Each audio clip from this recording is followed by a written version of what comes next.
Thank you for signing up at True DFS. I'm going to do my absolute best to deliver as much content as I can behind the paywall to help you out, but also to give you your money's worth. What I want to focus on in this video is something that I alluded to in the free video, trying to get people over to True DFS, talking about the three bucket philosophy. There are three ways to score for a driver in fantasy NASCAR, as opposed to football, baseball, basketball, where there's a lot of different scoring categories. There's only three categories: finishing position, place differential, and hog points. Those are the three buckets that a driver can fill up, put points into, and if he knocks out all three categories, it's obviously going to be optimal. But in a lot of cases where a driver gets two of those buckets filled up, they're likely going to be optimal as well based on the price, but that's it. And some people start the race with being denied access to one of those buckets. What do I mean? If a driver is starting close to the front, an entire scoring category is cut off to that driver. And that driver has to fill up their finishing position bucket, meaning they almost have to get a top five. And then they have to lead laps. Now, in some races, like a short track, it's not a big deal. If you're starting near the front in Bristol, you got a great opportunity to run fast laps and get those hog points. And it's not that detrimental to that player. And even in the intermediate tracks, starting closer to the front, well, you know what? Let's bring out the chart and let's break this down and go into it a little bit further here. So again, there are three scoring buckets, and this is every single race, but it comes pretty significant at a road course. It's significant everywhere. You really should follow this philosophy everywhere. But so one, and we can do it like a bar graph, and you can fill your bar graph up, right? So there's one bar, and what that is, we'll say this is finishing position. So if you finish like here in first place, you get 46 points. Let's say you finish in fourth place, like Matt DiBenedetto, and so you've got 40 points in your meter, putting you ahead of other people. So you've really filled that bucket up pretty well. Every single driver has access to this bucket. You will always, no matter where you start, who you are, what you did in practice, what you did, every driver will always have access to that one. The second two buckets, they don't correlate, or there is what's a positive correlation, meaning that when one goes up, the other goes down, and one goes down, the other goes up. So they do correlate in that they do affect each other. Negative correlation would mean they would know. Anyway, so the second category is place differential. Now, not every driver has access to place differential because the driver could be starting in, I'm trying not to get a glare. If you start near the front, then you just cannot fill up that bucket. Those are points that are not available to you. That's upside that you do not have access to. We look at Matt DiBenedetto on our screen. He started the race in, what place did he start in? 19th place. He had access to, he's not going to score 40 points, but he scored a lot of place differential, and that's a significant amount, especially when you factor in those spots gained. Other people don't. He doesn't have to get home runs. He doesn't have to fill up every bar. As long as other people, let's say, we can look at, for example, Kyle Busch finished better. Kyle Busch got more here, but Kyle Busch got almost none here. And so you put the two bars together, and DiBenedetto had a better fantasy day. Not a better race. Didn't spend a lot of time in the top five. Didn't get any hog points. But for fantasy purposes, he had a better day. And it really starts with he had the opportunity from when they dropped the green flag to have a better day. And then the third category, which again, maybe more significant, obviously more significant when we go to short tracks or even intermediate tracks. That's, fast laps and laps led. And we see that DiBenedetto gets a little bit. But it doesn't matter because there's so few laps in a road course race that it doesn't even matter. Even Martin Truex Jr., who filled the bar up as good as it can be, really didn't gap Matt DiBenedetto that much. So at a road course, this thing is almost irrelevant. You're going to need it because you've got to roster 6 drivers, and there will be at least 1 or 2 guys that fill up this bar enough that they squeeze into the optimal lineup. But running through the data, you're going to see that these are the two buckets that we want to focus on. These are 2 buckets where a lot more people have access to this. Now, talking about the correlation, these usually don't run together at most tracks. This would be a perfect example of one that it's very difficult for a driver to start in the back, get place differential, and lead laps and run fast laps. Pretty rare. I think we could go through a lot of the data and see that they don't. They run in. There's an inverse correlation there where Now, the closer you start to the front, you can't get to these points, but at just about every track, the closer you are to the front, the more likely you are to lead laps. The probability is there. But also, even if you're not leading laps, you're running in clean air, and so you're running fast laps. And so the closer you are to the front at the beginning of the race, the more likely you can fill this bucket up, but also you don't have access to that. Now, in some races, the short tracks, this bar is like way up here, right? Because there's so many laps. There's so many fast laps and laps led that you can really stuff this bar, and it's not even equal at all. And so you do want to jam in guys that can fill this bar. This bar is never going to change, right? Finishing position is always going to be the same. And for the most part, place differential is never really going to. Now, if you get a bunch of guys that are starting in the back, then maybe there's a change. But these bars aren't as volatile. This one's significant. It's way up and way down. 500 lap race, 400 lap race, 60 lap race, this becomes insignificant. You still, because you have to roster 6 drivers, have to probably get one guy that gets a little bit of here and a little bit of here. It's not a guarantee, right? If you get a bunch of guys that slam place differential and get good finishes, then you may not need hogs. But that's it. That is the philosophy. And it changes from week to week. Like which of these 3 buckets am I going to focus on? So for this race, knowing that there's very few laps, I'm not really that worried about this bucket. This is the bucket. Now, this is the premise that we're going to try to see if we can prove. This is the bucket, and this is the bucket. And it starts from the beginning of the race. It doesn't matter who the driver is. It doesn't matter what the race is. The theory is that I just need to fill up this and fill up this. And if that's the case, then I really don't want to target guys towards the front. Guys up front can have a good race, but they just don't have access to this bucket. They can't get points here. They are limited. So let's look at the 3 and see if this is a way that we can maybe narrow down our planning. All right, so here are 3 buckets here, right? Finishing position points, place differential, laps led. And so we can see here that these drivers all filled up this bucket, right? So there's your top 10s. And so they're running from 36 to 46. Some stuff the bucket filled, some put up plenty enough, right? And then we look at the second category. Again, 24 points in this bucket, 15 points in his bucket, 17 in his bucket, 14 in his bucket. These guys all have pretty good. They have pretty good there for decent raw point totals. And then the third, one guy, Mark Truex Jr., he fills up a third bucket. Kyle Busch gets a little bit in his bucket, almost like a cup's worth. No one else is getting anything in their bucket because there's so few laps.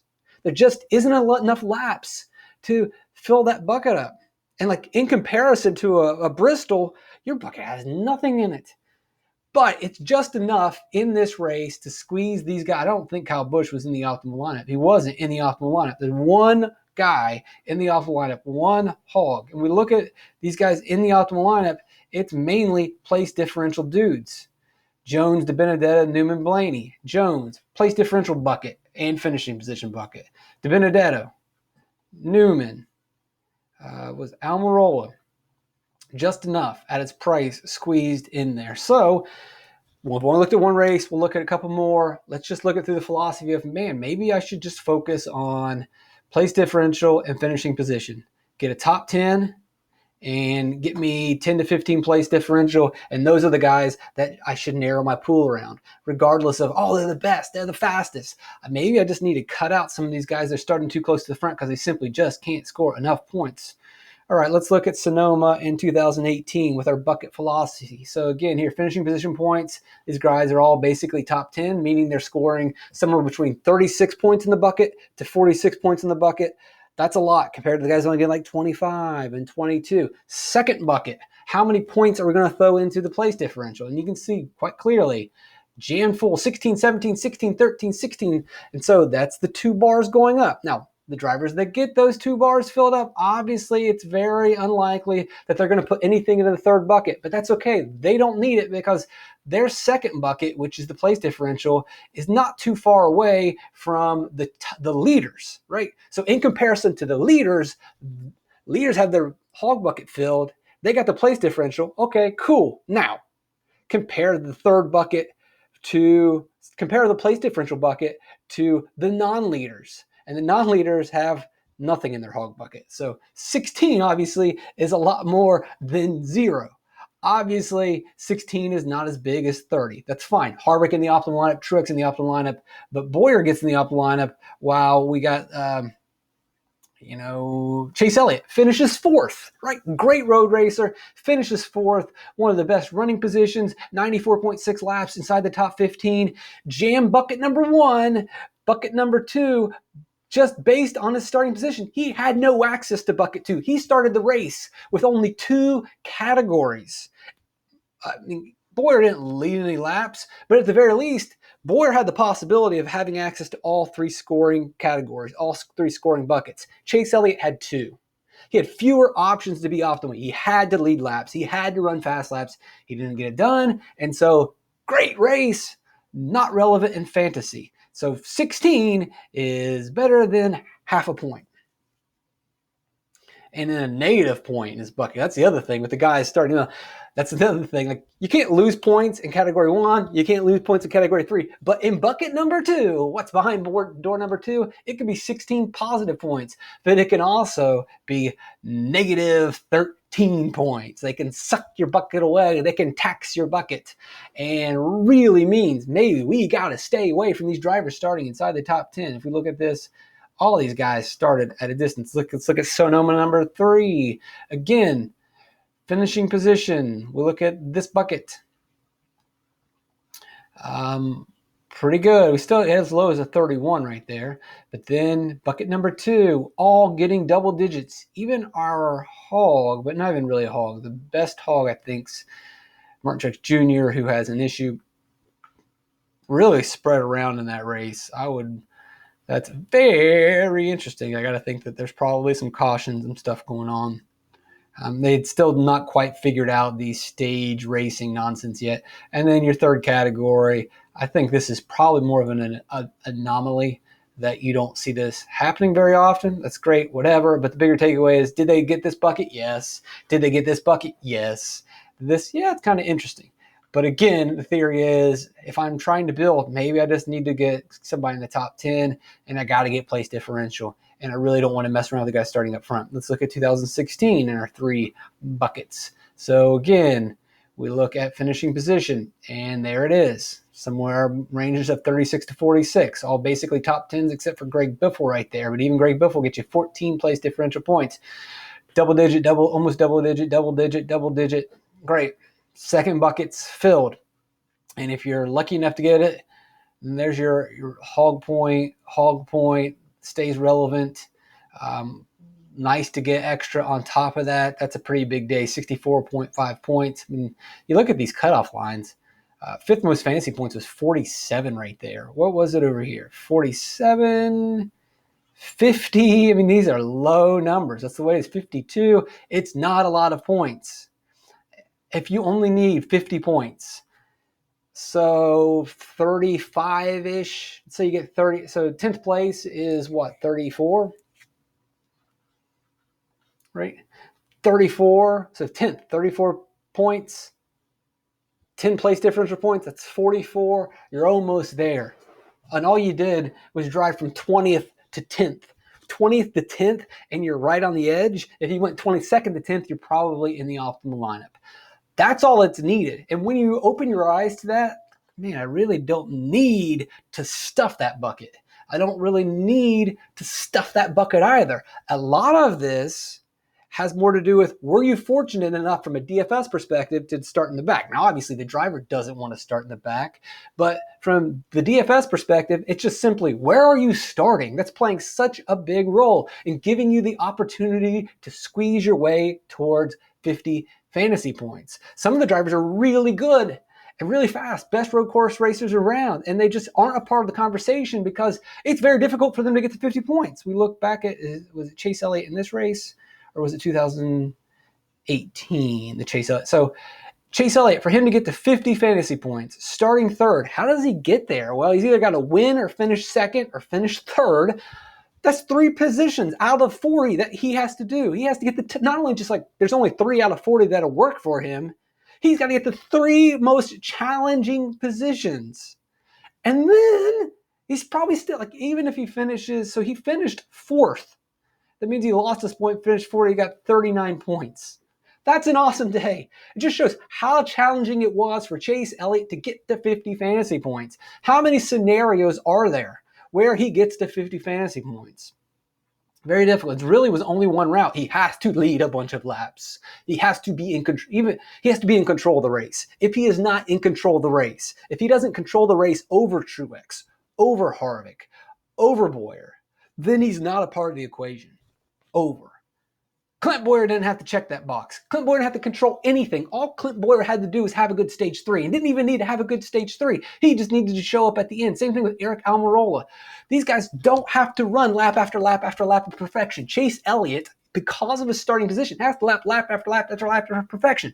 Anybody that you're rostering inside the top 5, you more than likely are going to demand perfection from them. You're going to require a perfect race. And in some cases, a perfect race has nothing to do with them because of when the caution falls. And their perfect race won't even matter because of stage pit sequencing. It might not even matter. They may be perfect on the turns, but just the way the race falls into play. Those things don't affect these guys because they're playing games and they just need to be up front at the very end. 80% of the race doesn't even matter to them. And the fluky stuff that happens benefits them. And it doesn't necessarily go against them. Again, making a strong case here for just playing guys toward the back. And then look at our third category. Here we go. Finishing position. Do they fill this bucket? Yeah, they do. Right? All top 10s. And I don't think you're going to get all top 10 DFS scores if that's what you're thinking. Place differential. There it is again. Fill the bucket up. And then we look at our hog point bucket. There it is. I don't want that color because it's too much like the color I'm already using. You got 1, you got 2, and then no one else. We got, what is that? 5% of the field has access to a third bucket. No, it's more than that. Is it 10%? 2 out of 4. It's about 5%. 5% of the field, 95% of the field doesn't have access to the bucket, and it's fine, and you don't need them. You don't have to work around them, but you kind of do if you want to build an optimal lineup. You got to nail that 5%.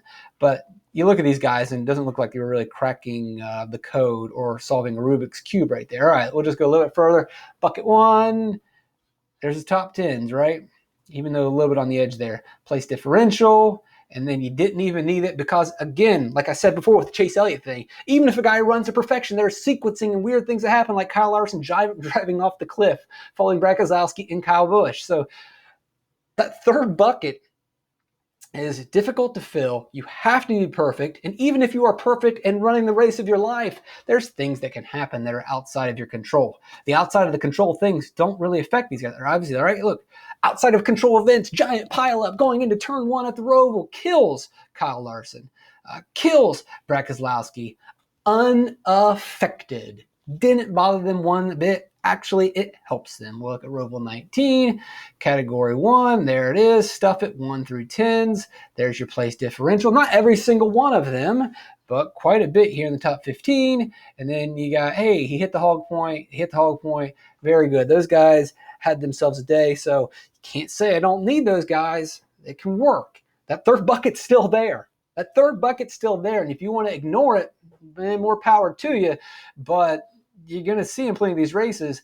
A guy's going to fill bucket 1, he's going to fill bucket 3, and he's going to have a top day. This seems crazy. He got all 3 buckets. That's awesome. It's Chase Elliott. What are you going to do? And he even wrecked in that race. You remember he drove straight into the wall just like Larson had done the year before. Drove right into the cautions worked out in his favor. Either way, I don't see that being very common, getting all 3 buckets. Here we go. Roval 20, Ryan Blaney getting all 3 buckets. Maybe that's a Roval situation. Elliott, second most, but he only does 2 buckets, but he gets 2 of them. And then we've got guys, almost 3. There you go. There's your plate. There's your finishing position. Got to get top 10. All these guys have place differential. And then some of them did get third bucket. Daytona Road Course. There's your bucket 1, which is basically top 10s. There's your bucket 2. There's this place differential guys coming through. And then you get the one guy. Truex does not end up in the optimal lineup. That's because he makes 3 unforced errors and ends up having to bunch of issues, going slow during the caution laps, speeding penalty, you name it. But again, it goes back to the point of Buescher doesn't have to be perfect. These 2 buckets don't require perfection because of stage racing and cautions at road courses. A lot of things can go your way. The restarts don't hurt. Restarts hurt these guys, right? You're resetting the field. Elliott's running away. It's very hard to run somebody down at a road course. Probably won't get this at Sonoma. I mean, I guess you do with the automatic stage 2 and stage 3, but caution, boom, everybody's right back up to you. And so now you got to pull away again. It's not easy filling bucket 3. It's much easier. Not that it's easy to finish up front, but there are ways to cheat the system to fill bucket 1 and bucket 2 with the stage racing and the pit sequencing. It's challenging to fill these buckets. And even when you do everything right, there can be a caution.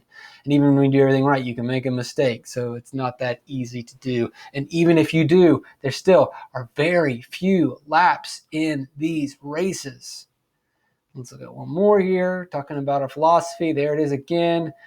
We're running guys inside the top 10 for the most part.